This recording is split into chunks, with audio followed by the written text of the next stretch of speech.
Come on, demons. Come on, demons. Come on, demons.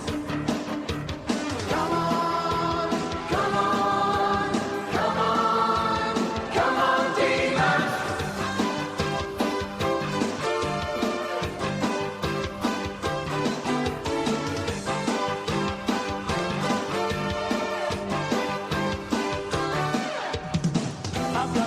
Good evening, Demon fans, and welcome back to the Demonland podcast. My name is Andy, and the D's are now on an incredible streak of 15 consecutive victories. We're now tied for the 7th longest streak in VFL AFL history, with the club now in striking distance of our own record of 19 wins on the trot, recorded in the 55 to 56 seasons. We're now also only 8 wins short of the 23 straight win record held by the Cats, but we're only taking it 1 week at a time. Joining me tonight, veteran Demonlander George. Good evening, George. Good evening, Andy. Good evening, Demonlanders. Good evening, Binman. Well, we saw what happened to the poor old Saints. They were just the next roadkill on the Demons' 2022 drive to success, and there's a couple more coming in the headlights by the looks of things. Yes, let's hope we can knock off a few more endangered species along the way. Also joining us tonight, Binman. Good evening, Binman. Good evening, Andy. Good evening, George. Good evening, Demonlanders. And what a absolutely fantastic afternoon of football it was at the MCG. I'm a big tick of approval for the 110 game. You get there, you can get home by 5, you get time to watch the replay. It was pretty important too on Mother's Day that I got home at a reasonable time, and wasn't it beautiful at the MCG with the G looking in absolutely immaculate condition? And it occurred to me something that we haven't seen for a while that I just love, wistful thinking about it, is the red Sharon. Just looks just fantastic, the red pill, just reflecting up what was different. And then I realised how many games we played with a yellow footy. We played so many night games this year. Yeah, and even the afternoon 4 o'clock game is yellow footy. Nothing beats a red Sharon. Well, those 4 o'clock games, actually, even when they start, the lights are pretty much on, aren't they? Yeah. Yeah. All right, let's get into talking about the game. Many claimed the Saints had been handed a blueprint of sorts, a blueprint that they could copy or incorporate into their own game plan in an attempt to defeat the D's, and yet they sort of chose to ignore it and trust in their own systems to achieve victory. That attempt was dead on arrival as the D's got the jump on the Saints, keeping them goalless in the first quarter, and then we went for the juggler in the second and effectively snuffed out any chance they had of getting a sniff. And the game was almost effectively over by halftime. The Saints made a valiant attempt to close the gap in the third, handing the D's their first third-term defeat of 2022. But alas, heaven was denied for the Saints as the D's sent them to hell. And I've run out of mascot cliches. Cozzy Pickett, I thought, had an incredible first quarter with 8 touches, 2 goals. He's ended the match with 16 possessions, of which 12 were contested, 7 score involvements, and the 3 goals. This is the other side of Cozzy's games that we probably want to see more of. There's no doubting his defensive capabilities and the forward pressure that he applies, covering space when the ball's turned over. Last year, he kicked 40 goals, 28, averaging 1.6 goals. This year, he's averaging 1.2. And this isn't a criticism. I just loved his game this week. He helped set up the win for us, and scoreboard pressure is an important aspect of a small forwards game. And just imagine the impact that he's going to have by hitting the scoreboard more each week and also producing the important pressure that he applies week in, week out. We saw it last year, and greedily, I want more of that. It's a great game, Cozzy. And just on the pressure that our small forward brigade apply, it was really evident this week how much we missed Cozzy and Nibbler last week when they were out on health and safety protocols. Nibbler with 28 pressure acts, Cozzy with 14. Nibbler had 11 defensive half pressure acts, which was the second highest for the D's behind track. showing just how deep up the ground Nibbler gets, and then because he and our other small forward brigade are so fit and have the endurance to burn, they're able to peel off and gut run and get down the field to provide an option on the turnover. So don't underestimate how critical and how crucial and instrumental those traits and abilities are in terms of us being a threat for the rest of the competition. And speaking of threats, it's not often that we've witnessed 4 separate players racking up 30-plus possessions. I read in the comments section of one of our Facebook posts that this did in fact happen in the Anzac game last year. But nevertheless, it's a rare occurrence at Demonland. Between Langdon, Clary, Track and Gus, they've racked up 144 possessions, 53 contested, 89 uncontested, 23 score involvements, 18 inside 50s, 14 clearances and over 2,000 metres gained. I'm gobsmacked that the Saints didn't even attempt to mind any of these guys closely, and I'm not suggesting they would have won the game, because as we've noted that when you stop one of our players, another just pops up and take their place. You robbing Peter to pay Paul, we've mentioned many times. Once again, our miserly defence did their thing. Brayshaw, 11 intercepts, Lever 9, Hunt 8, Petty 8, May 6, and now the undisputed and undefeated champion of the world, Jake Bowie, with 4 intercepts. And I'll talk a little bit more about Gus in our positive sections. Finally, our forward line was cohesive and goals were bountiful. One of our 2 key forwards in Ben Brown and T-Mac hit the scoreboard with 3 and 2 goals respectively, and our medium to small forwards also made their contributions too, with Cozzy's 3 goals and Fritsch and Spargo chipping in with a goal each. I thought T-Mac really put his hand up for a regular spot in his 200th game with 6 strong marks and 14 possessions, and George will talk more about his game and what that signals to those waiting in the wings. He'll talk about that a bit later. Gentlemen, any general comments about the match, in particular about the Saints' decision to trust their own system, not really attempt to negate us or implement some of the already tested out strategies that have had some success in mitigating the damage? I noted in our show notes, B-Man, that you believe that the Saints did in fact change their game plan, at least in the first half, and then went back to their model in the second half, which seemed to work better. You want to go into that? Yeah, absolutely. I mean, I think Ratton said as much in the presser that they looked to control the ball in that first half, and in particular the first quarter, but pretty much for the first half, and really deny us possession. That was a clear difference to their normal game plan, which we saw in the third quarter, which is much more ball movement, much more quick, going through the corridor where possible, rebounding, slingshotting off half-back flank. They consciously, clearly in that first quarter, tried to deny us the ball and tried to, stop our ability to get going. It didn't work, obviously, in the first half, but I think Ratton was saying in the presser that you try things and sometimes they don't work, and and that sometimes you're over conscious about it was his implication, and I think that's what happened in this circumstance. Is that they just weren't getting any sort of fluid ball movement. In a way, it was like a version of the hyper slow model that Port tried to implement against us. Not quite as dramatically different to their normal game plan, but it was a markedly different game plan than what they'd normally apply, which it sort of goes to the point I made last week about the strange comment from Wheatley about that the bottom or the sort of middling teams are the ones that are going to try to change their tactics against us, using Hawthorn as example. And they didn't, and that the top teams who are legitimate, maybe top 4, top 5, top 6 teams like the Saints would stick to their game plan, and the Saints didn't do that. So within a week of that comment, both are wrong, really. And I mean, they definitely went back to their game plan in the second half and had more success with it.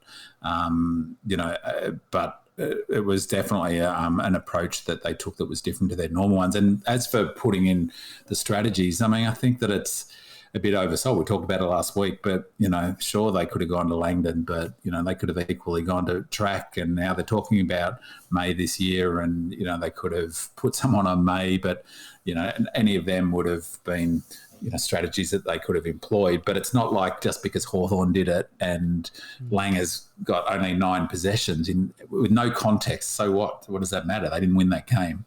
And maybe Langer's took McGuinness off, took him away from the contest. So who knows?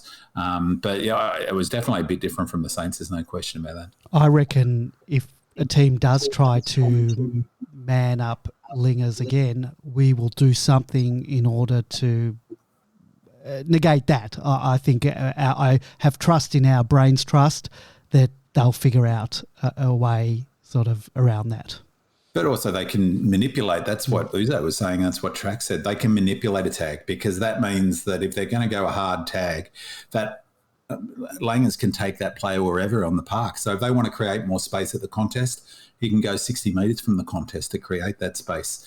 But, I mean, we'll probably touch on it, but it was a remarkable performance from Langers, 39 possession, and his running was just incredible. Just quickly, some of the stats I thought were really interesting is that we outscored the Saints by 36 points from stoppages, which is our best differential in any game we've played so far this season.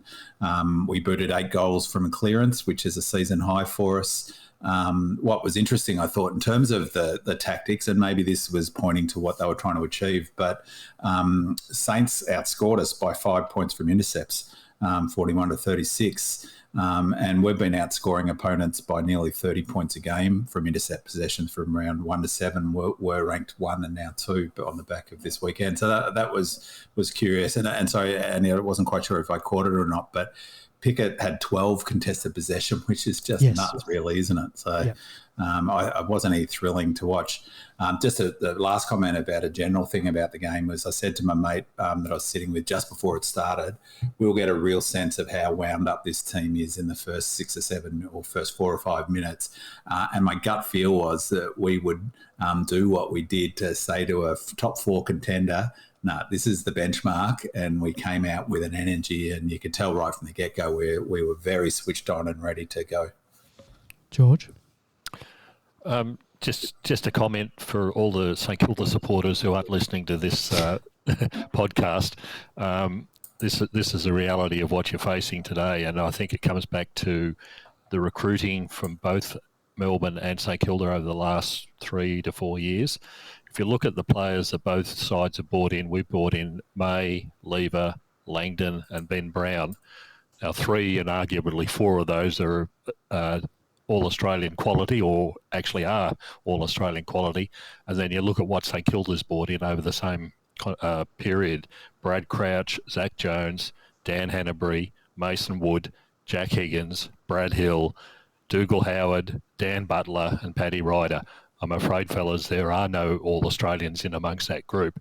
And when you go out seeking quantity rather than quality, you finish up with the results you saw on the weekend. So I'm broadcasting to no one in particular here, but it is a credit to our recruiting team and to the people who in the past worried about investing so much in terms of draft picks and opportunities in people like the May and Levers and Ben Browns.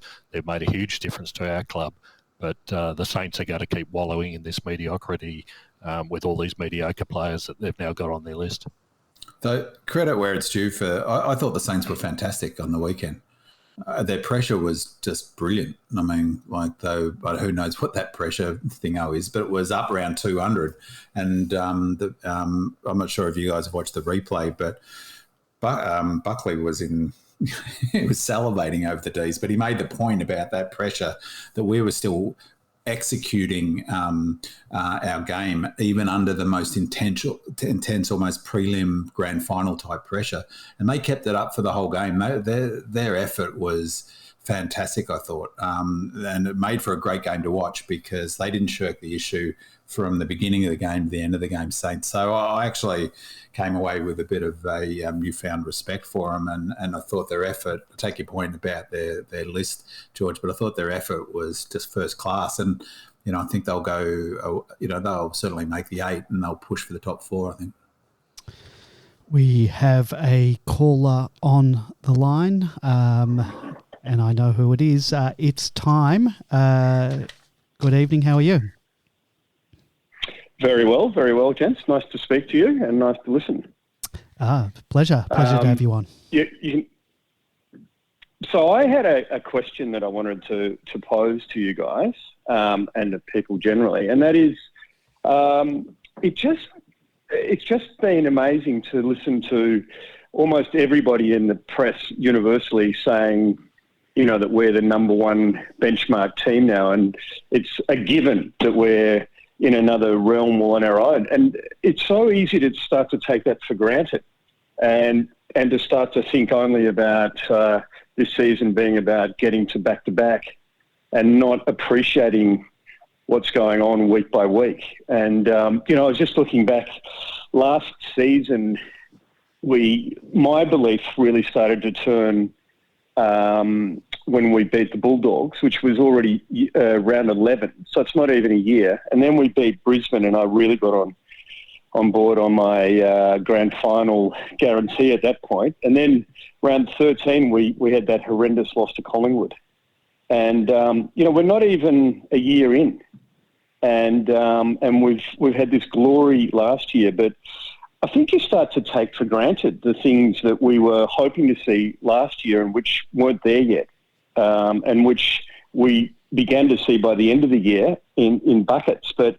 And then I've started to reflect on not taking for granted all the things that have been achieved and what we're seeing week by week, things like just how incredible the quality of the list is and how long it's taken us through 3.5 rebuilds since 2007 to get where we are now. And I think of all the great players and the great teams that we've had over the years, and individuals and, obviously the Robbie Flowers. And when I started watching, we had Ray Biffin and Greg Wells and Parks and all these great players, but we never won games. And now we've just got a level of quality that I've never seen.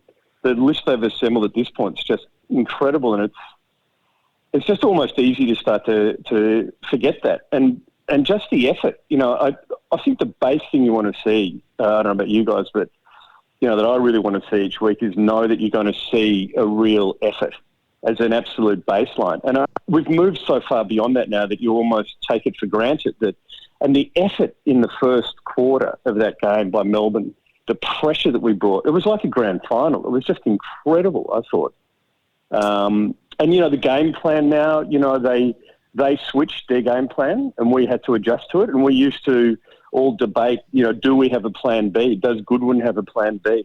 And the way we're able to switch the game plans in a game like that where St Kilda started playing differently and we had to work out how to adjust to that. We're doing that now, and you almost, you got to stop and reflect on the fact that we are doing that, and it's just incredible to see it happening. And the players know the game plan now in a way that we never used to see. And so really I'm just fascinated around, whether other people are feeling the same way, that you almost start taking this stuff for granted, and you've got to take a breath every now and then and go, wow, this is just incredible compared to what we used to have. I'm with you 100% there. It's certainly surreal being the talk of the town. Everyone is pumping up our tyres, talking about us being unbeatable. And whilst I'm loving it and I've waited my whole life for it to be my team's turn to be spoken about in such revered terms, it does come with a certain weight of expectation. So much so that for me, I'm getting a bit anxious about it. It's kind of like a fear of failure, and not about losing any individual game here or there, because whilst you never want to lose, I feel we almost need to, at least in my head.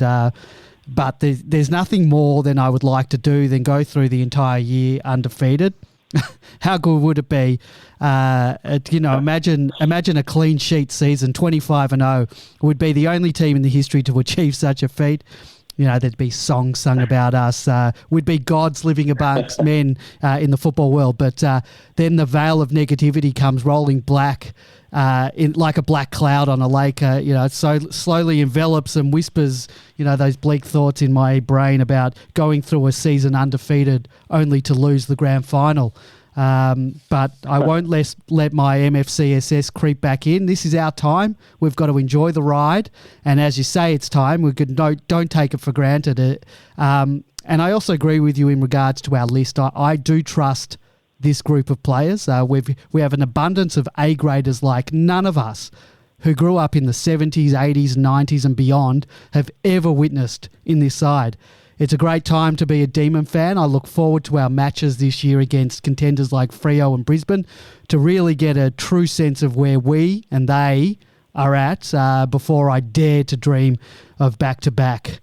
But I'm not going to take it for granted. Fellas, have you got anything to add or to say about what It's Time said? I'd just take a little comment that was made this week on the couch. It was either during the Stephen May interview or just before. Somebody on there said last year, around about this time, Melbourne players and Melbourne supporters thought they had a good team. The difference is today that Melbourne supporters and Melbourne players know they have a good team, and we're starting to see that. So, yeah, just keep enjoying it there. It's time.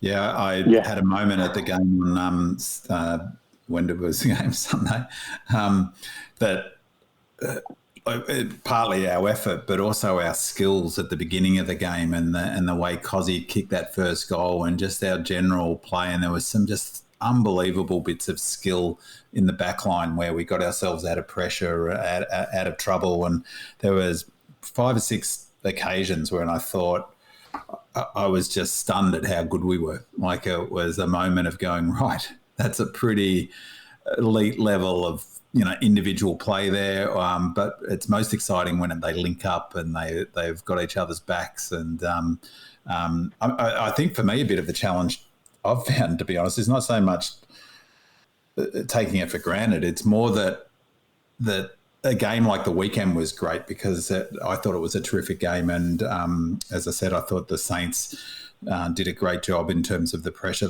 they brought. And they were up for the game and they fired their best shot.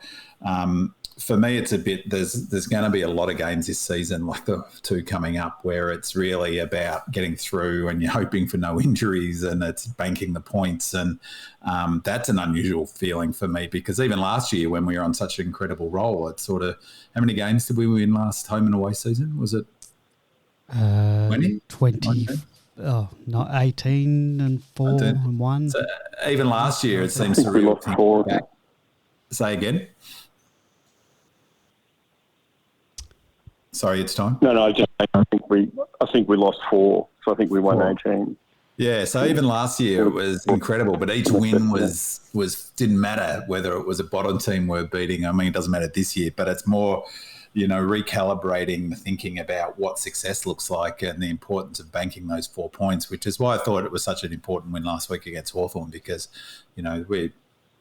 there would have been no real shock if we'd lost that game. I think we're going to play a lot of games that other teams, other opposition fans find boring because, we park the bus in the last quarter and we control it. And but it is remarkable to think, so successful, so good, and a list that, as you say, is just incredible. Every line is good player. And this list on Saturday was only 2 players different to our grand final. So we're almost that closest to our best 22 this weekend of the season thus far. Didn't we look every inch a premiership team? Absolutely. And, in terms of the Hawthorn game, just a quick one is that, we've moved on so quickly. We also, I was stopping myself from taking for granted the fact that probably a year ago we would have lost that game. We went through that thing last year of dropping games against bottom teams and playing really badly. And we didn't play really badly. I thought Hawthorn played really well, actually. But it was one that we might have wilted. And just this incredible belief and resolve in the team now that they can be, as we've seen, of course, in the grand final. And you just see it every week. We've been challenged, as Goody said, almost every game so far. And we respond. There's just a belief now and a capacity to actually get up from wherever position we're in and come back. And it's just, that also is just an incredible thing to see that we didn't used to do. Absolutely. And speaking of Hawthorn, one of my memory, and this is just goes to your point about how different a space we're in than not that long ago. Back in 2017, we finally beat Hawthorn, and it must have been the first time we'd beaten them for 6 or 7 years. Pretty sure it was 2017, either that or the beginning of 2008. I'm pretty sure it was 2017.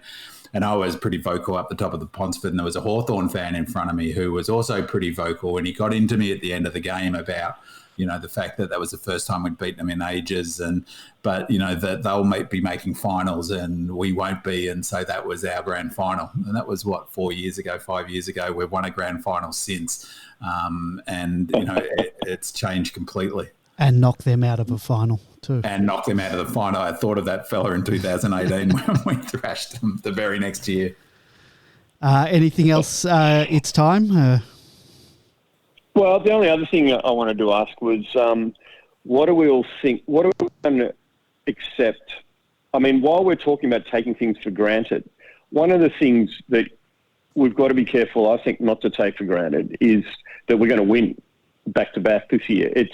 There's so many teams that have been up there one year and don't get it the next year. I mean, Geelong in their run, in 2008 didn't get it. Went on to get two, and kept getting consecutive years when they didn't. And Sydney lost it after they got one, and then it's not necessarily the fact that we're going to get back to back. And I think it's important not to get shattered. There's so many things that can go wrong. Richmond in that prelim against Collingwood, just one player having a freak out of body experience for one quarter, and that's the end of a team that should have probably had back to back to back. And I'm just making sure that this part of my thing is just living week to week and really enjoying it, and not getting too obsessed with the only pass mark this year being a premiership. And of course we'll be disappointed, but where are we going to sit if we don't win it? What's our pass mark if we don't win it? Well, what are you guys feeling about it? That's why I was talking about the weight of expectation. Everyone's pumping up our tyres. Everyone's saying it's our premiership to lose. All my mates, Carlton supporters, they're all, it's yours to lose. But I know there are some challenges out there, and I know there can be. On any given day, you can just have a bad day, or that player plays out of his skin. So it's no certainty that we're going to win it, but that's the expectation that's out there. Everyone's saying we're unbeatable, and we're playing very well. We're sort of justifying that tag that we're being given at the moment. So we can only keep doing what we're doing. We can only beat who we're up against. But yeah, that's that weight of expectation. Everyone keeps saying it, so it's sort of getting in our head that, if we don't win the premiership, we've failed the year. Personally, I think that every year the aim is for the top teams to finish top four. So that's the club's pass mark. We're almost a lock for first four. George asked about the odds last week. We're $1.05, or basically unbackable to finish top four. We're into 230 for the flag, and personally, there's no guarantee, of course, about winning it. We can get knocked out in the prelim, but for me, a pass mark is winning the flag this year because we're that much better. Of course, that may not happen, but a benefit that the only team that's close in terms of the domination of how big a gap there is between us and the next best team is Richmond in 2018. They didn't win it, as you noted, but they had actually a really soft run into the finals that year, which I've heard a number of players say that really hurt them because they had a lot of easy kills coming into the end of that season. Whereas I think it actually sets up really well for the D's because round 17, we've got the Cats. Then we play in Geelong. Then we play Port Adelaide at Traeger. Then we play Freo. We finished in Perth. Freo in Perth. That's right. And then the last round we play Brisbane. And Carlton is the week before that. So that's about as hard a run as you're going to get. And when I first saw that, I thought, oh, that's no good. But actually now thinking about it and hearing those comments about Richmond's 2018 season, I think it's perfect because it gets us right in the spot where we're playing all our key competitors in the lead up to the finals. So I actually think that's a perfect sort of preparation for the finals. So for me personally, I'd be pass mark is winning the flag this year. I know that's a big call, but I'd be disappointed if we don't. I think the coaches will be right onto that example of Richmond in 2018. I think they were 7-1 at the same period in that season. They finished up winning 18-4 for the whole season, then got bundled out in the prelim. The coaches only need to keep reminding the players of that, and that was after winning their premiership in 2017. But it's also the confidence that you instill. As has been said, you've got to finish that top four to have a chance. And Richmond won two more premierships subsequent to that. So you can't expect to be there on the final day. They weren't. You can only do the best you possibly can at the time. But they were certainties in 2018 as well. We're looking the same way, but you don't want to get ahead of yourself too much. Thank you. It's time. Exactly. That's my point. Well, thank you. And I just wanted to say I listened to this podcast ahead of anything else. It makes the most sense. You guys are the most informed, and I always appreciate the amount of work you put into it. It's great. I think we're all very grateful. So thanks for that. Thank you. Appreciate the much appreciated. Appreciate the feedback. Thank you. Good on you. It's time. Go D's. Go D's. Go Redlegs. That was its time. We did have another caller who was trying to call in the entire time. Its time was on, but I can't take the call. It would have dropped out its time, and he was on the phone, so I didn't think it was fair. So, caller, if you want to call back, please do so. If you do call back, you might just be on hold while we finish off the current segment we're on. George, you wanted to tactics talk segment. You wanted to talk about how we score so quickly at times. So if you want to take that away, and we'll get a move on.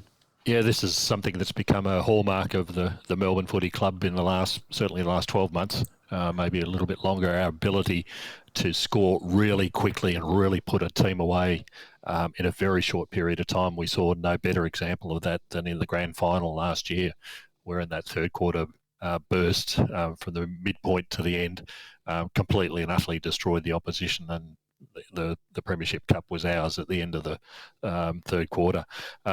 So what are the factors that are going into this, and how do we achieve it?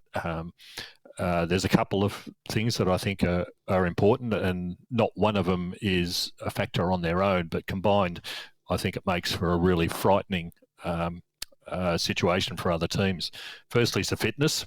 The advent of Burgess to the club has lifted the fitness standards remarkably, and Selwyn Griffith hopefully is continuing those.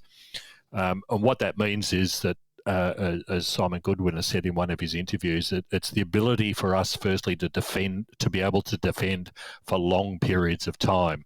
So the defenders are doing all the work, and then all of a sudden, the forwards and the mids are able to extract these bigger efforts as required. So we swing suddenly from defence to attack.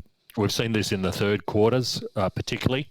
Our fitness is holding up, and just as equally, the opposition's fitness is starts to fall away. And again, once we saw a good example of that in the grand final.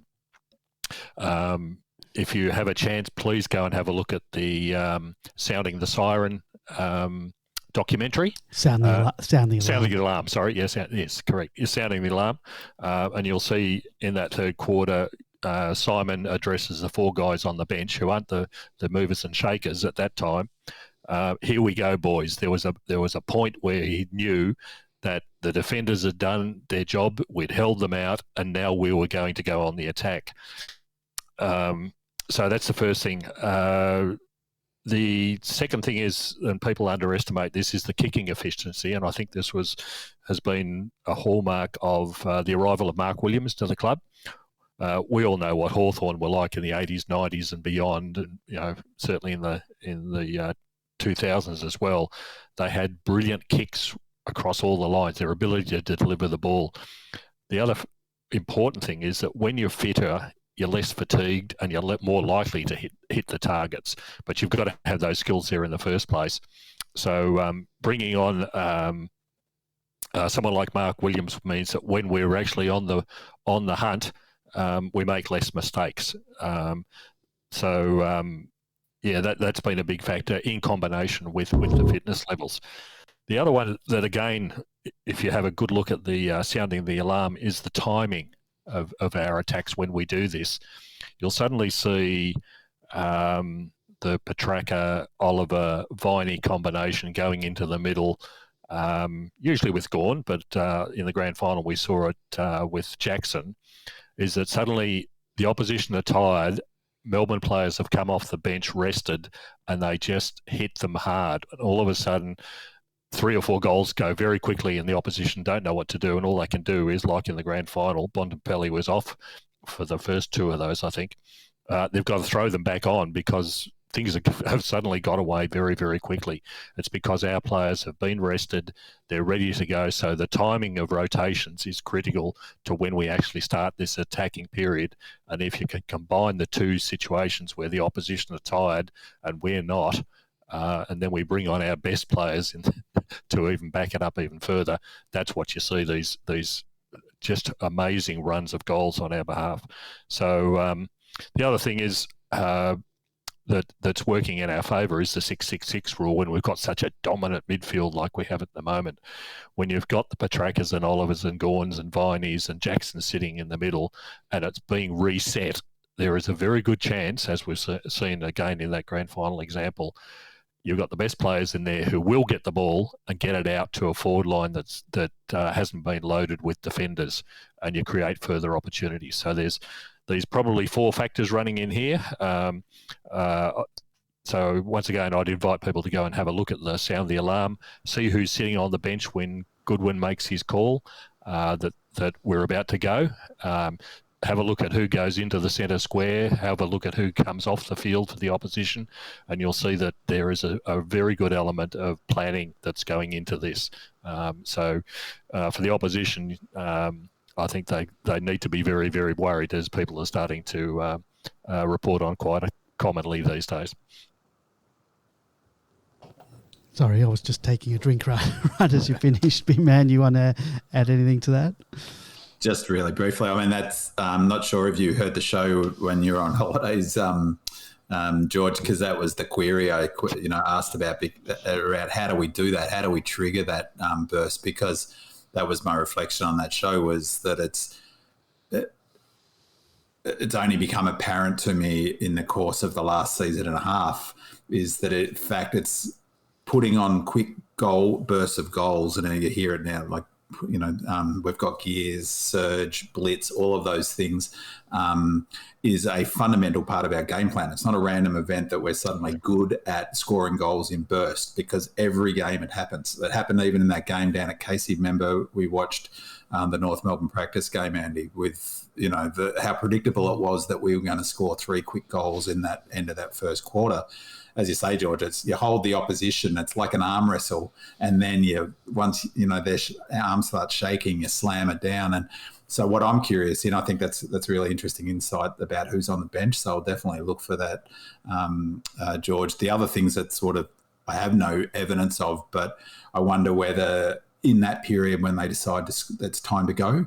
And I've seen it through the binoculars. Remember, we talked about it a couple of seasons ago, that they put up there's a sign, they've stopped showing it now, but it says red time, which is go, go, go. And, whether they set up a little bit differently and more aggressively in the centre square and look to get some clean wins, like you're saying, and take the 6-6-6, whether they use the corridor a bit more often during that period, whether they play on, like I mentioned, we're number 1 for play on now. We're I'd have to look at our comparison. I don't think we were playing on as much last season, but maybe that's part of the factor.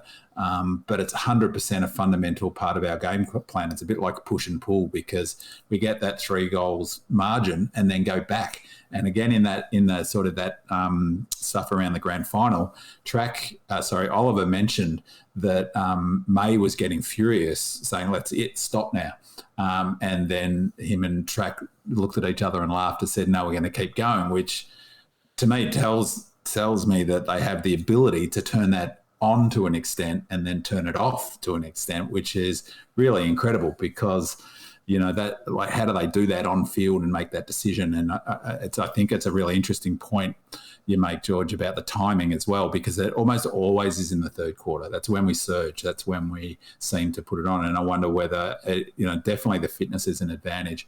And teams can't go with us. So it's a bit like that analogy I was talking about, lifting the rating. But they lift the rating for a short period of time and they break their opposition's heart, and then they drop it back a bit and then just hold the game from that point on.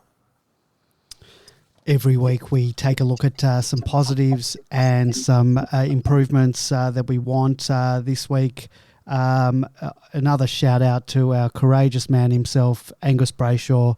He's just been immense this year. He was taken out of the midfield last year, given the role on the wing, which he made his own.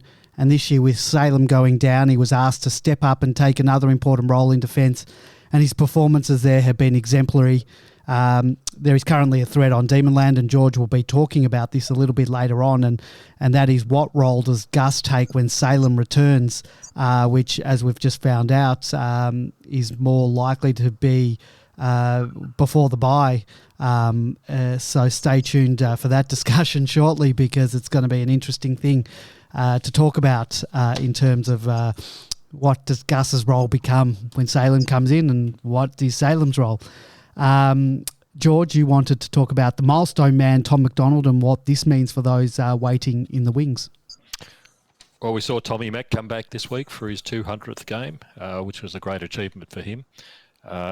Still 29 years of age, and obviously still performing adequately enough. But I think the arrival of Tom, with the ongoing argument about whether it's him or Wiedemann who should be in the side, was put to bed for a little while, at least with this game. All of a sudden, as Andy mentioned it in his preamble, the forward line starts to operate cohesively when you put these sort of players in there. All of a sudden, Cozzy gets the ball in the forward line because there's hard work being done by Ben Brown and T-Mac that they don't get stats for necessarily, but it's just creating those opportunities. He surprisingly has won in all of his milestone games, in his 100th, 150th, and now his 200, so he's pretty pleased about that. 6 marks, 14 disposals, and 6 score involvements, including two goals, which surprisingly was almost identical stats to what Ben Brown was doing. So I think the important thing with Tom is that he, like I said, he was on the cusp of whether he comes in or stays or goes or back to Casey or whatever. He's come in and he's done exactly what Simon Goodwin's telling everybody who's on the cusp to do, is that come in and make an impact. Set the standards for yourself, and they're the standards that you have to meet if you want to get a game next week in this side. So I'm sure Toby Bedford sitting on the side in, what was it, his 7th or 8th medical sub situations, wondering when in the hell I'm going to have a chance. But at least he knows when he sees Tom McDonald out there, he knows what he's got to do to ensure that he stays there. So I think it sent a great message to the rest of the players and the players at Casey. When you get the chance with this side, you'd better take it and you better perform, or you're back there very quickly, as a few others found this week. He was awesome, Tommy Mack. And one thing the club's done really well in the last couple of years is, in fact, under Goodwin, I think, is they got Jonesy his 300th game on Anzac Eve last year, which was fantastic. It added to the night. He didn't play much after that, but they got him to 300. And I do wonder whether part of the thinking maybe for T-Mac in this game was the fact that it was the opportunity for him to pay his 200th at the G in front of his fans, in front of the D's fans. And if so, that was a really clever thing, because it, meant that the fans could cheer him off as he got cheered off.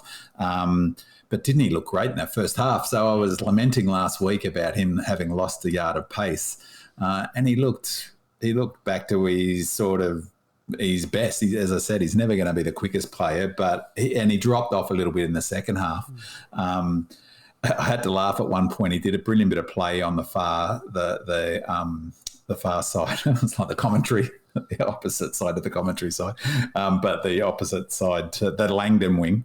And then he ruined it by one of those kicks inboard that turned it over into the corridor. And it had a flashback to his days as a defender where he would do that 3 or 4 times a match, which almost saw him leave footy, actually, because it was, if you remember, in 2017, it was go forward or bust for him because he just could not turn the ball over from the back half. But earlier, he just did a magnificent kick. The kick that there were 2 magnificent kicks. There was Oliver, I'm pretty sure it was Oliver, dropped it into a hole over the top of someone to T-Mac, who jinked to the right to create space and then dropped it into the hole for Ben Brown to run onto into the open goal. For me, that was a bit like I was saying with its time before. It was like, is that my footy team? That was such a pure bit of football. And it really showed what you're saying, George, about T-Mac in terms of, he's when he's up and about, he's quite confident. So he does do that sort of selling the candy. And it was a lovely way to kick, but it was just a beautiful bit of footy. For him, it wasn't just his marks, and it was great that he got his goal, but he was just in everything. He was competing, he was bringing the ball to ground, his tackle and pressure numbers were good. He had a terrific half of footy, and that's when we won the game, essentially. It was a bit quieter in the second half, but yeah, I was thrilled for him, and he looked in great nick, and I reckon it's got something to do with the red Sharon. He looked good with a red Sharon in his hand. Well, he's got no chance playing in Western Australia this week then. Yeah. I wonder if there's any stats about red Sharon versus yellow Sharon for players. Yeah, well, with the difficulty of getting good stats, we'll just worry about getting the basics first. Yep. Big man, the other week you had an improvement where you flagged the need for a defender to take opposition smalls. You've stated in the thread on Demonland for tonight's podcast that this improvement may have already become obsolete because Hunt is doing a fine job in that role. Is Hunty your positive for this week? He's one of them. I've got 2, Andy. Hunt, we talked about last week, he's been given the opportunity to cement his spot in the team as that small defender. He's got another big scalp on his belt because Higgins basically did nothing, and he was just about their most damaging and dangerous forward, I thought. King looked like he was completely fighting out of his weight division against May. May just monstered him, and I'm not sure if you noticed, just as an aside, May and Petty looked to get into King at every opportunity, bumping him, harassing him, and it was almost as if the message was, listen, young fella, this is where you got to get to. We're the alpha dogs here. We're the predators, and forget it come finals. And he looked at it completely out of his element. But Hunt's done a great job on Higgins. He also took some time on Butler. Is it Butler? And did a good job on him. So he's got Shea Bolton on his belt. He did a good job. I think he played on Wingard. Am I right in thinking? Yep. And did a good job on him. I think that defensively he's improved a lot. And if we can have that sort of player to play on those small forwards regularly, who, as I said last week, Jets is the last time we've had a really good lockdown defender for those smalls. And Hunt seems to be doing the business, and he got good numbers this game as well. Works super hard. And I think when he does that sort of work and shuts down someone like a Higgins, then any metres gains he gets on top of that, if he does get the opportunity to get out in front and run, which he's not doing nearly as much of, but that becomes icing on the cake. And then that's great. That's a bonus. Whereas previously playing off that half-back line, if you took that away from him, he wasn't quite a liability, but the question was, what's his role then? And if he stays in the team, it actually throws up a really interesting question when Salem comes back. So there's the question about where Gus goes, but there's also the question about, is Rivers' spot at risk if Hunt stays in the team? Because, you can only have so many defenders, I guess. So it's going to be a really interesting one. And I love Hunt, so I'm really hoping that he locks down that position, and he's doing it so far. So all credit to him. I think you made a very important point there, Ben, man, about the way Hunt's game has changed. Previously, the fans in the outer loved him running up the ground with ball in hand, and all the opportunities that might or might not have created. but he's now using his speed to get to the opposition player and stop the opposition player. That he's not allowing them to get out the back. People like the Higgins and the Wingards are depending on that sort of the way, having the space out the back to be able to play. But Hunt's using his speed now just to shut them down, to stop the opportunities for these players. And that's a dramatic difference from the way he's been playing previously. And if he keeps doing that, he's going to be in the side for a long, long time. So it is a great improvement in the way that Chaplin has moulded him into the sort of player that we want in that back line. And it's really interesting, actually, because if you look at Higgins, he got smashed. And so Hunt took him out of the equation. If the thing that Cossie's really underrated, maybe not underrated, people are recognising it now, but, you've mentioned it, Andy, is the pressure he brings. If he doesn't kick any goals, if he doesn't have many possessions, Cossie, he is still a big factor in the game. Higgins was no factor in the game. Once you took his goals out of the equation, where was his pressure? Where was his ground ball gets? And that was the other thing last week I talked about was remarkable. Hawthorn had like plus 20 ground ball gets, which is huge. This week we had plus 15, or it might have even been more ground ball gets. And part of that was Cossie, part of that was Nibbler. It was really impressive. We smashed him on the ground. Higgins is the player who needs to be winning ground balls, who we just didn't give him any space or opportunity to do that. Big man, you said you had one more positive. One more positive is that I've mentioned this a couple of times, but I am absolutely loving Goody's presses this year, and they're really revealing. He's really relaxed as I think he's lent into some of his idiosyncrasies, if that's the right word.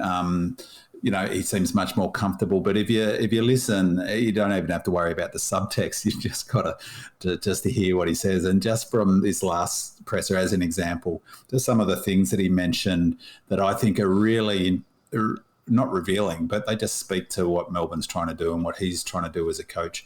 So he says, the first thing he said off the top was, we kept the Saints to 55 points. Perfect day at the MCG, Sunday afternoon, perfect conditions for footy.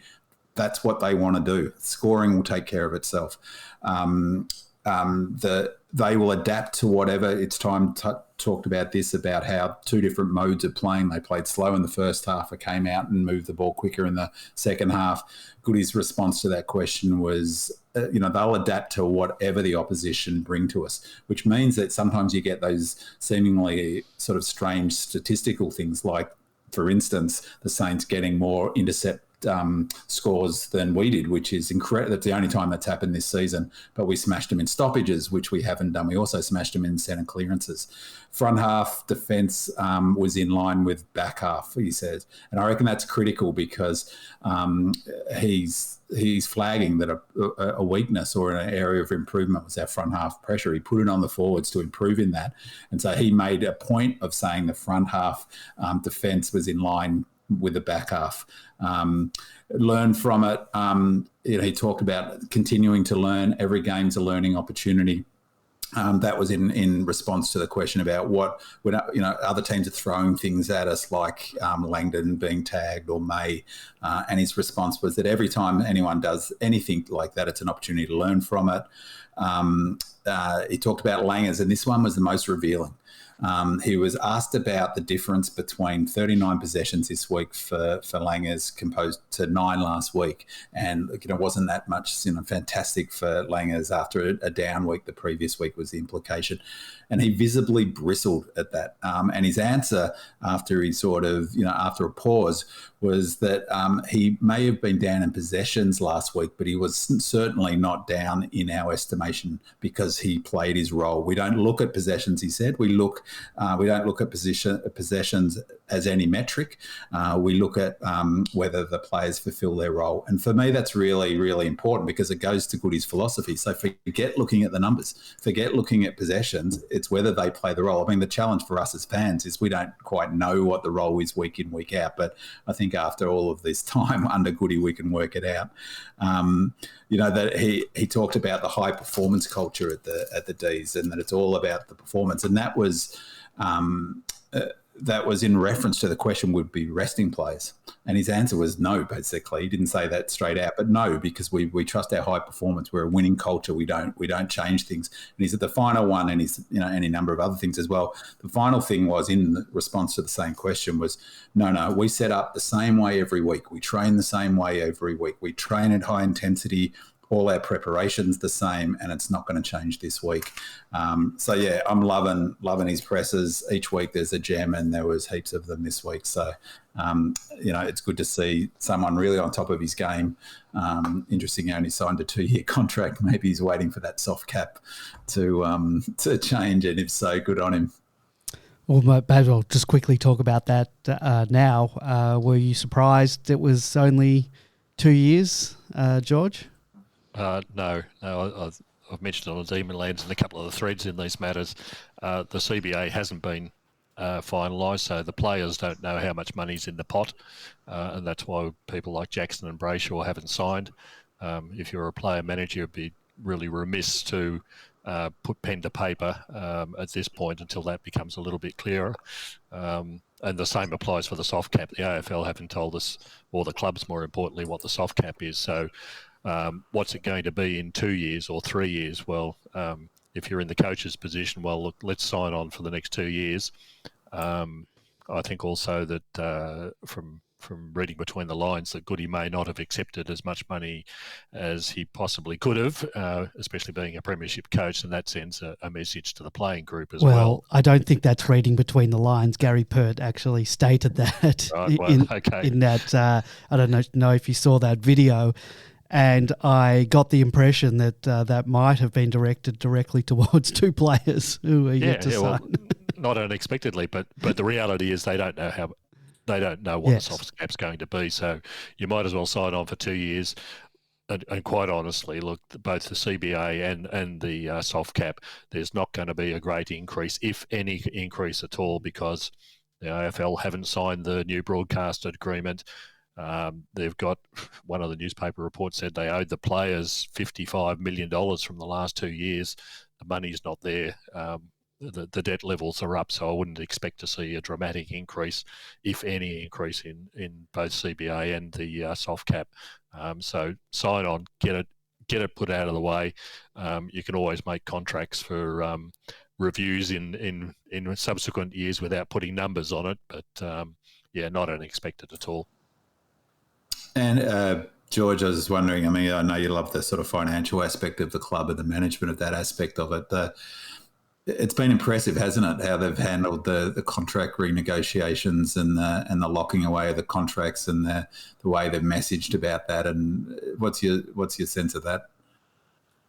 It's good financial managers are easy to spot in a sense, and that's exactly what we've got. It is real. One of our people who are on Demon Land, he operated in that area a couple of years ago, and it is really, really difficult trying to guess where someone like a Luke Jackson 2 years ago, what was going to become of him. How do you guess what his salary is going to be in 2 years' time? Who's going to go out of the club, who's not? It's a really, really difficult area of projection and things like that. And we've seen other clubs stuff it up successfully, Collingwood being the most recent example. But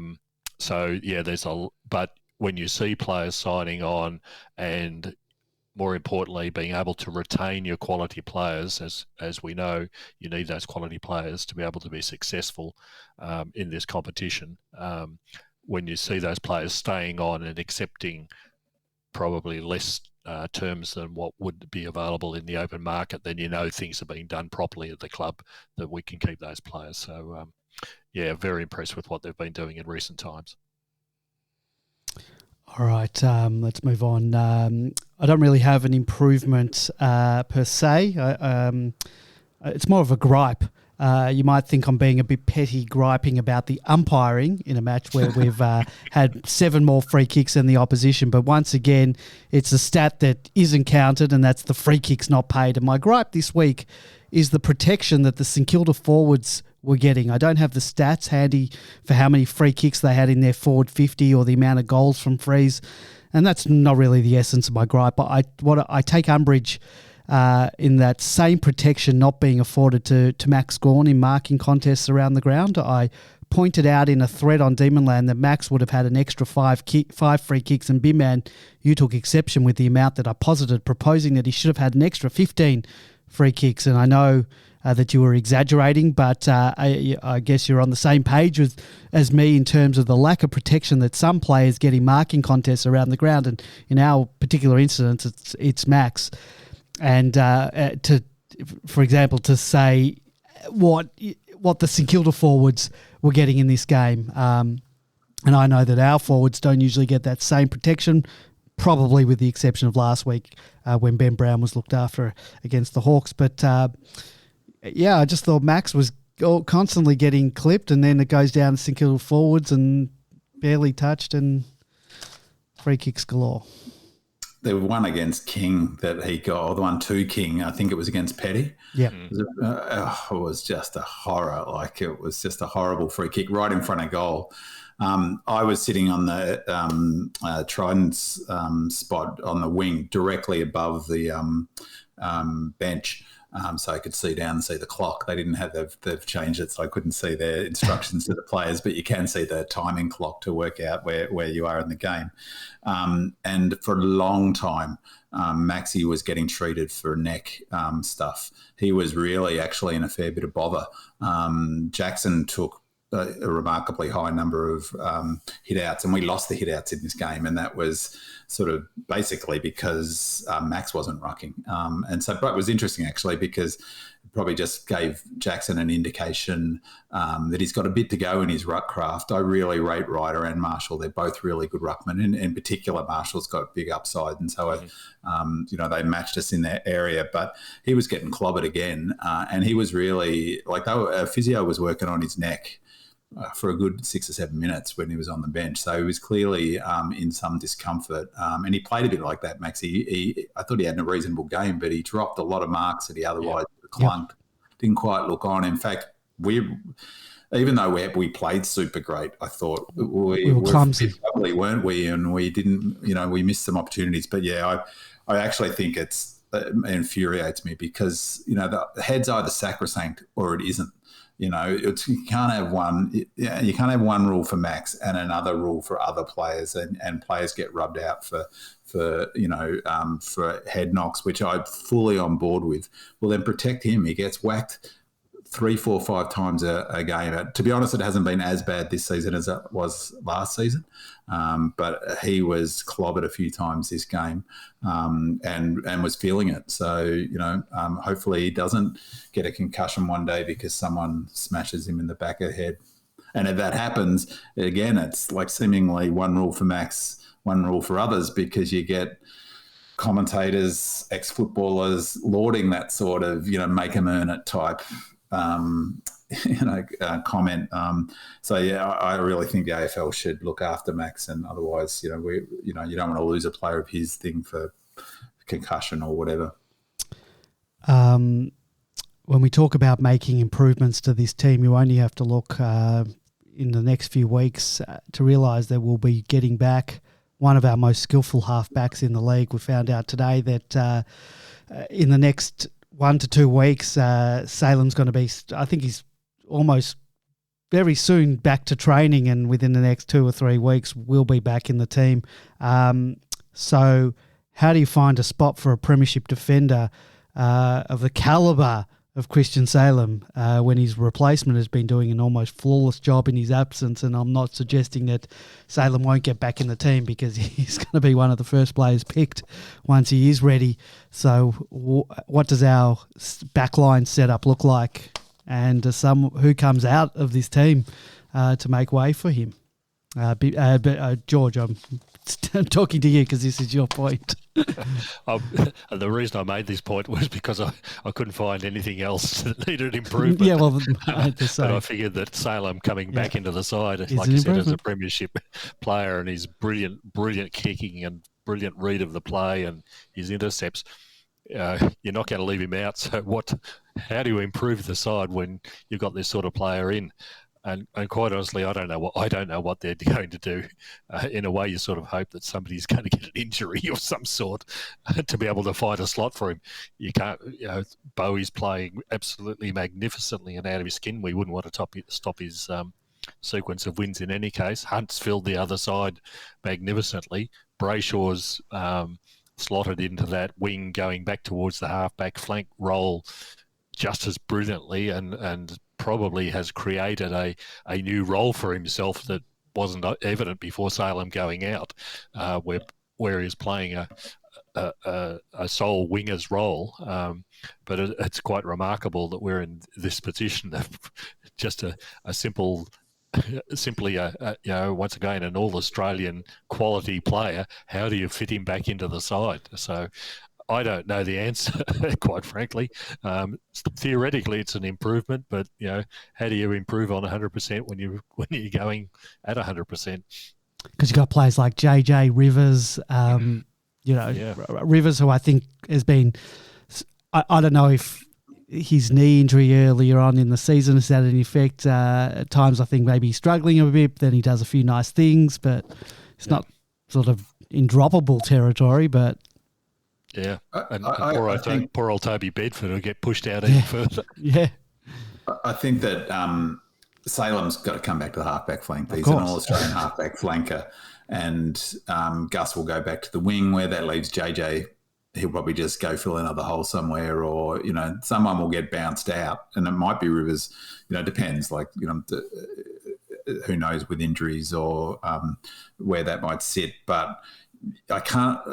Salem could go in a mid, but we don't need another mid. No. So where does he play? The interesting thing about the mids is how often they're playing our guns, our three guns in the midfield at the moment. So, it's not like the Swans, for instance, who are rotating 5-6 players through that midfield. We're just going with our A grade almost all of the time. Jordan has been great, hasn't he? He's enabled Gus to play that role. And I read somewhere in the, I forget where it was, AFL.com today, is that if they had the All-Australian team now, is that arguably Gus would be the halfback flanker in that All-Australian team. He's been in such great form. He's had his best season so far. So, the role doesn't change huge amount going back to the wing. But the problem for Gus going back to the wing is that he's then going to potentially been a situation where he only gets 8-9 possessions a game because he's on the dead wing. Whereas halfback flank, he moves across the ground laterally a lot more than he does when he plays as a pure winger. There's definitely put that one in the category of it's a nice problem to have. An all-Australian halfback flanker coming in to replace one of the best halfback flankers in the AFL right at the moment.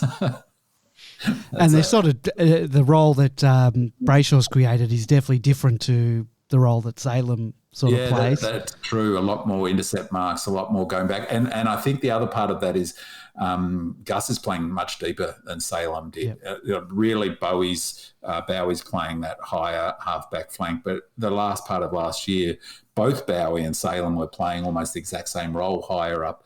But whereas Gus is playing a fair bit deeper, and he's also helping out that defensive grid against the bigs. He's dropping back, getting a lot of marks, running back. And I think I read that his intercept marks was it 16? Or he's ranked number 1 in intercept marks in the AFL at the moment, Gus. Well, he had 11 intercepts, I think it was. He had game high 11 marks, 9 uncontested. He's taken 66 uncontested marks this season, ranked number 1 in uncontested marks. So, they're using him as an outlet that would suggest, he's in rare form.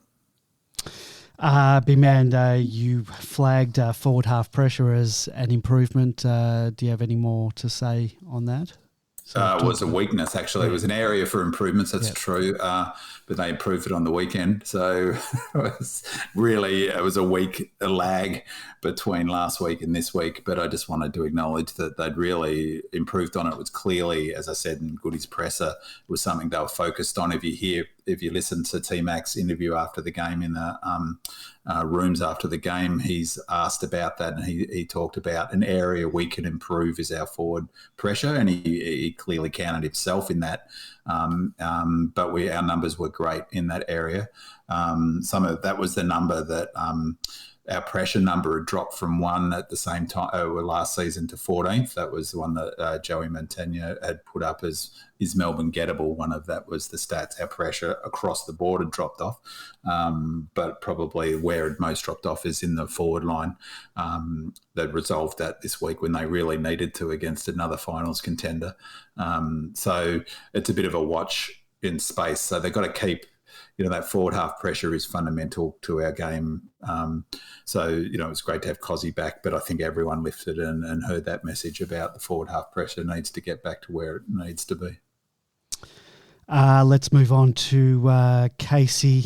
George, you watched the replay of Casey's match against Southport Sharks, which was played at the same time as our game. Casey cruised to a comfortable 30-point victory off the back of a monster 6-goal opening term. Mitch Brown kicked 6 goals. Chandler had 26 disposal and Tomlinson 23. Briefly, can you tell us about the match and who impressed? Yeah, the match was almost in a way unimpressive. poor old South Coast Sharks, coming from the warmth of Queensland, although it's a little bit wet up there at the moment, to finishing out at Casey Fields to play a game of football would have been a bit of a shock to their system anyhow. Look, it's difficult to assess what's going on at the VFL level, at least because a lot of these guys haven't played football for such a long time during the COVID period. Now they're finally getting a chance. So they're only 7 rounds into it, but quite unsurprisingly, in a way, Mitch Brown with 6 goals, and quite honestly, he could have had 10. He missed an absolute sitter when he was running into the goal square. Wow. And managed to kick it into the bottom of the post. I think I did that in juniors once. Yeah, and there are a couple of other easier shots that he got, but he nailed a couple of rippers from the boundary as well to make up for that. But I think it gives you a fairly good indication. Mitch Brown is a serviceable player and excels at VFL level. He's at that sort of halfway point between the two. He's one of those break glass if needed emergency players. That's exactly what he is. If we have a COVID outbreak, you can bring him in, but that's about it. But just as equally, it sets a standard for the other players that we're wondering whether they're up to the same standard. Well, if Mitch Brown is kicking 6 goals and you want to be playing in the seniors and he can't get it into the senior side, that's where you've got to be aiming to. That's the sort of equivalent amount of work that you've got to be able to do. Surprisingly, he gets out the back a lot of times, seems to be on his own a lot of times, simply because he knows where to run and what to do, and plays as a what people call he's a real footballer from that sense. So we're starting to see a bit more of Jacob Van Rooyen. He got 2 goals in this game. Only 4 possessions though. yeah, and that's it. That's his worry at the moment, that he just disappears. But when he sticks his hand up, boy, do you notice him. So the other thing that they were doing with Van Rooyen, and this is another worry for Wiedemann, is they played Van Rooyen in the ruck. Oh, did they? Where did we? Because Dorr didn't play, did he? No, Dorr didn't play. I'm not sure. I don't know why. Whether they take emergency.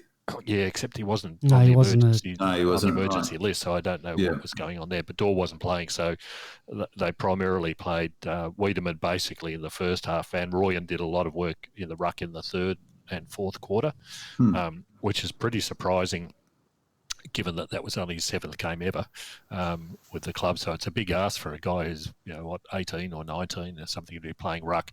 And Southport Sharks had a couple of typical VFL type rucks, the great big logs who just throw their weight at you, and that's about all. So so it was surprising that Van Rooyen was asked to play that role, but maybe they're preparing him for things towards the end of this season and certainly next season. But he does have that that sort of fire about him that you know that he's going to do something special one day. The other ones who played particularly well, Chandler was a standout as well. Lots of possession. He's playing midfield and getting lots of possession. He's just once again just that quality above VFL standards. Deacon Smith down back nearly took a couple of marks of the year, and he's starting to show some really good potential. But the one who really stands out for me is Andy Moniz-Wakefield, who unfortunately got a concussion protocol this week, so he won't play next week. But he has just got some real talent about him, and I think we're going to be seeing him in the seniors. Should one of those small forwards get injured in any way. He's got some real ability there. Down back, Tomlinson had an absolute field day because I don't think the Sharks had a genuine full forward. They kept resting their rucks down there, who, of course, being big logs that they are, didn't do much running. So Tomlinson just kept picking off and intercepting the whole day long. He had 23 possessions down back and nobody went near him. So unsurprisingly or surprisingly, Weed didn't do a great deal to further his cause. Missed a couple of easy marks. The same old story: get your hands on the ball but fail to mark it. What do you do? Particularly when, as we spoke about before, T-Mac comes into the seniors and says, "I want to stay here," and Weed has the same opportunity to make a mark and just doesn't do anything remarkable enough to make the selectors stand up and note. So the result, of course, was just another easy win for Casey. They've got some really seriously hard workers in the VFL side there in Munro and a few others that come in and out. There's some interesting players like Corey Ellison, who played forward last year and kicked a couple of big bags of goal, who's now down back and obviously benefiting from training at a higher level from where he was last year. So keep those ones in the back pocket for draft times. Just a bit of context, Andy, for how well we're travelling as a footy club. We're on top of the ladder unbeaten. They're on top of the ladder unbeaten, 7 wins. They're 6 points clear of second. And back to fifth. So the team we beat touched up on the weekend. Southport are in the 8. Had won 4 games prior to that, so they're 7th. We play the Roos next week, and they've only won the 2 games. We're travelling pretty well when both the seniors team, the twos, and both undefeated, and our women's team made the grand final, and only a couple of months away from starting a new season. So we're travelling all right. Looks like we might sew up that McClellan Trophy. Do they do that anymore? Under 19 combined with the reserves and the seniors. Back in the day, that's what we dreamed of. Yeah, I used to look at that in the record. They used to have the ladder and then the McClellan Trophy. And because our 2s and 19s were always good, we were sort of always up there. Yeah. Ins and outs, both Max Gawn, knee, and Jake Lever, quad, have been cleared of any injury concerns. The question I have for you guys is, should they be rested? And if so, who takes their places?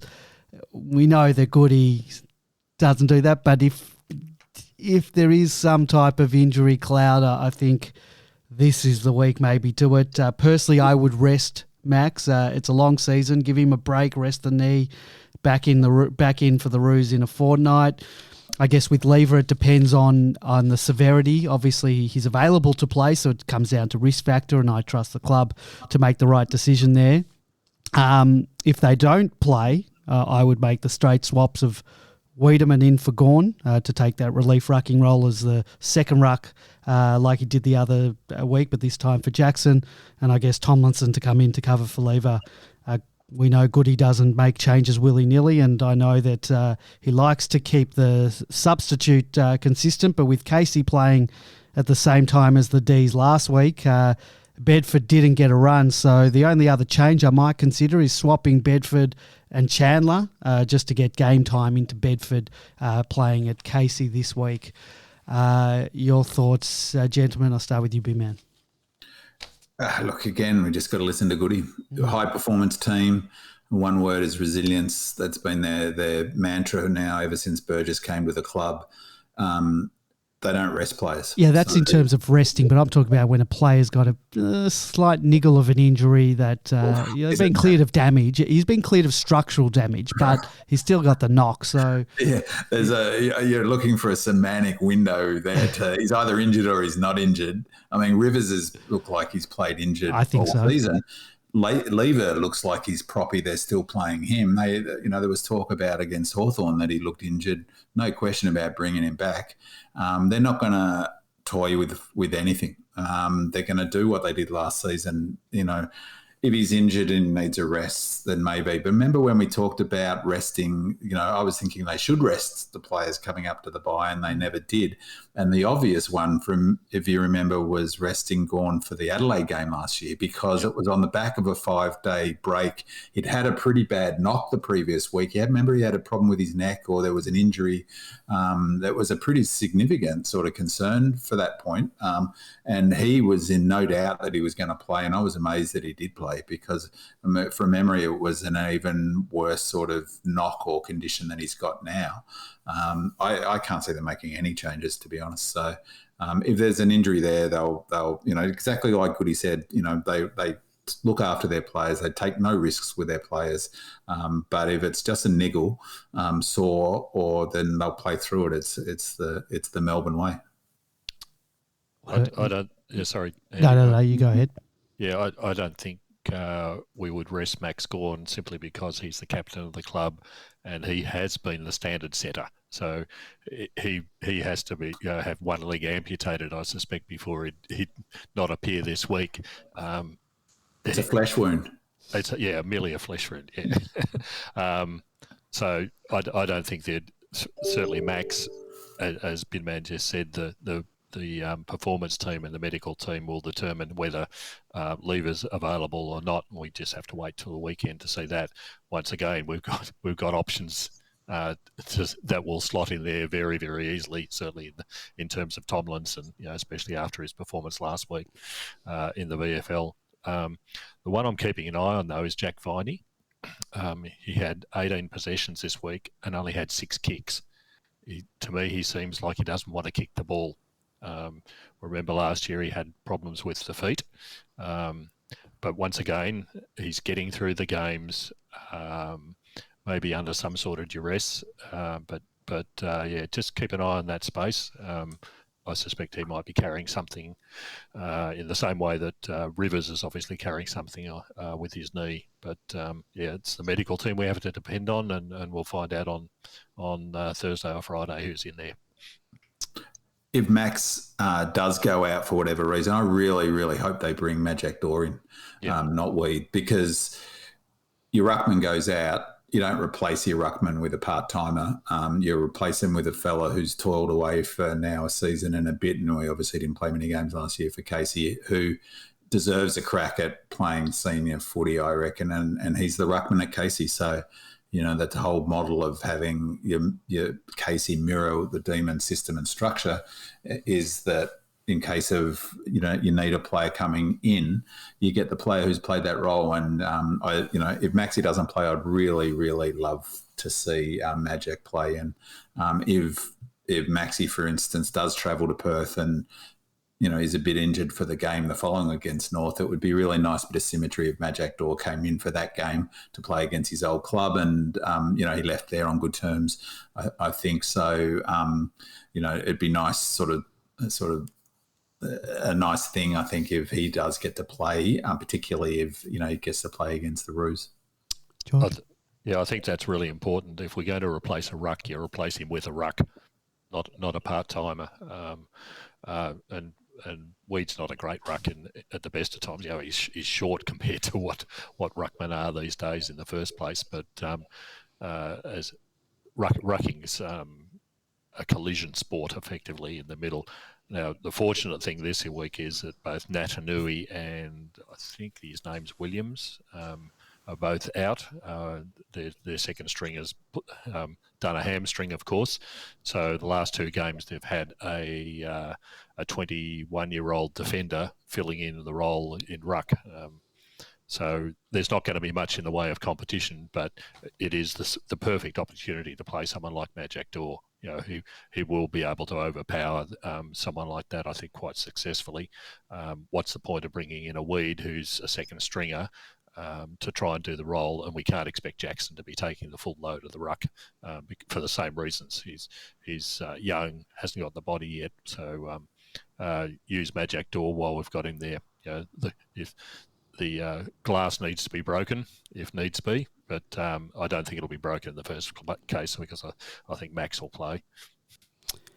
All right, opposition watch time. The D's make their long-awaited return to the site of their famous drought-breaking premiership. Optus Stadium no longer holds any fear for this team, and more so as the Eagles are a shell of the team that they once were. Well, at the time I was writing my notes, Shuey and Yo were set to perhaps return. Shuey's got a hamstring complaint and he missed last week, so they weren't sure whether he'd be back this week. Elliot Yeo, in the meantime, has gone into health and safety protocols. I believe that the tweet that I saw mentioned that Willie Rioli would be going home for some reason. Didn't mention why, and that Hearn might not be playing either, might be rested, was said. So to me, that says tanking. I don't know. I don't want to accuse anyone of doing anything, but if they're in such dire straits now and you're going to rest a player, unless he's actually injured. But look, many of the same names that have terrorised us in the past are still there. Bin Man, can you tell us if there's going to be any fight left in this old bird? I got Oppo Watch this week, and it's pretty easy, is that they've fallen off a very, very big cliff, West Coast. They're in a bit of bother, I reckon, because, they've got to make the hard call. They've got to do what Melbourne do. And I forget the number. We talked about it a few weeks ago. Melbourne turned over like 20 players in the 2-3 year period under Goody, including getting rid of players that I wouldn't have done. So, I was wrong, about Watsy, Hogan, all of, some pretty good players got turned over. That's what West Coast have got to do. Elliot Yeo is health and safety, but it's not for COVID related. It's because he's carrying around a beer gut, and so he's got risk of diabetes too. I think that's his issue. I think they're in the whole nightclub thing that just happened indicates that there's some problems there at that footy club. 7 players going out at the period at the moment when the coaches ask them not to, and they go to a nightclub and there's 12,000 COVID cases in a city of 1.5 million people. Just absolutely ridiculous, and it's something that Melbourne wouldn't even be close to be thinking about. No. They're in a bit of world of pain, and their game plan is old-fashioned, and they're not fit enough, and they were excruciatingly bad against the Tigers the last week. There's not much to say about their ability. However, what I would say is that don't be shocked if we only win this game by 40 or 50 points, because I can't see us playing any differently. We'll get a lead, we'll get a 4 or 5 goal lead, and then we'll do what we're doing. I mean, we might even play deeper, for instance, or we're not going to look to thrash this team. We'll play exactly how we've played. I expect maybe the margin will be 40, 50 points as opposed to 25, 30 points. So expect Demonland to blow up a bit about, we should have won by 639 points, and I can't believe a good team would have buried this team. Or that's my prediction for this game. A 42-point win, you can take that to the bank. You might be hearing me complain next week that it was an opportunity lost for a percentage boost. And is it an opportunity lost if we don't put them to the sword? I mean... No, because it's, as Goody said, it's every week there's an opportunity to learn, and that's what we'll do. We'll learn how to hold a 49-point lead or 42-point lead for, we'll probably get the 42-point lead by the 16-minute mark of the first quarter, and that'll be the margin at the end of the game, and people will go bananas. So, and the argument about percentage applied when we were trying to get into the 8. Well, at the bottom end, it make a big difference, as we found out. But when you're winning the game, when you're winning games, percentage doesn't matter in a sense. No, when you win 18 plus games, I mean, we'll lose we'll lose 2 or 3 games, but let's say we win 18, a percentage, you could care less about percentage. No one's going to get closest. We're already, 8 points clear of fourth and 10, 15% or something? Oh, look, the important games are going to come down. We play both Freo and Brisbane twice. They're 8-point games, so that'll sort out percentage. But if we drop some of those, then percentage might come into factor, because we do want to finish top 2, I guess. That's got to be the goal. It's not just top 4 anymore. Yeah, but the question is, if we don't beat Freo and we don't beat Brisbane, again, percentage doesn't matter. No. Because, so... but I think we'll hold our own against those regardless. But I agree with Ben, man. Don't expect to see 100-point drubbing. I would be very surprised if it comes out of that. There's no point in busting yourself at this point of the season. It's round 9, out of a 22 home and away game season for a start off. So this will be the Demon version of resting while we're not resting. Yep. Because, we'll do what we need to do to get the 4 points, maybe a bigger buffer than, 25 points or whatever, and then we'll just hold them. We can take it to the bank. That's what's going to happen. That's how we play. And it makes sense. In a long season, why spend your pennies against the team? Richmond, sure, go for it. Kick 120 points. That might be the difference between them making the 8 and not making the 8. It's not going to make a scrap of difference for us. So why burn any spend any of your petrol tickets? I mean, it's like I said before, to its time, we're going to have a bunch of these games where, it would be a total shock if we lose. It would, I think it's a real problem for the AFL, to be honest, is that West Coast, I was saying to a mate today, is that it's been a long time in footy, I reckon, since there's been 2 teams as poor as North Melbourne and West Coast this season. It's a real problem for the AFL. There's a big gap opening between the top 4. I was completely, we're 37 percentage points clear of Carlton in fourth position and 8 points. But past 4, Carlton are there in 4th at the moment. They're not a top 4 team. So really... Their supporters certainly think they are. The quality drops away, and to have 2 teams down the bottom of the ladder. I mean, North could only score 24 points last week. Here's something just as how poor North is on the punting front. West Coast are $19 to win this game in a 2-horse race. Have a guess what North Melbourne are to beat Melbourne the following week. They're $43. That means if you put $1 on North Melbourne now, you'll get 43 back in a 2-horse race. That's insane. I can't recall ever. We're $1.04 for that. So basically you can't, you'd have to put your house on it to get your 4% interest. So that's remarkable. I might put some money on North. Let's go the Kangaroos. Yeah. I'll put some money on Tabcorp shares then. So, well, here's a one to consider. I'm starting to think that big call, but I think there's a big difference in the AFL at the moment is that you need the defensive system that Melbourne's got to win a flag. That's the last 6 flags. West Coast is the outlier. Everyone else has been won by a defensive thing, or in particular Richmond and Melbourne, less so the Dogs perhaps. Definitely less so the Dogs back in 2016. But all of the Richmond ones and Melbourne are built on that defensive system. You're not going to win a flag without it. And I think only Fremantle have got it. So they're currently 12 to win the flag. And so not a bad odds. And I'm increasingly thinking it's us and Fremantle and a gap even back to Brisbane, because they've got an old school defensive system. They've got a good line. They've got a really great list, but they've got an old school defensive system, which I don't think is going to win a flag in this next 2 or 3 years. You don't rate Brisbane's forward line at all? Yeah, I do. I rate right across the board. They've I think the second most talented list in the AFL. We're number 1, and they're not too far behind. They've got terrific players across every line, but they've got a defensive system that's circa 2012, and it's not going to do the business. And you look at the Lions, it's not like they're on a trajectory that's going up. They've been knocked out of finals for the last 3 seasons? Their list isn't that much better than it was last year. And so they went out in straight sets last season.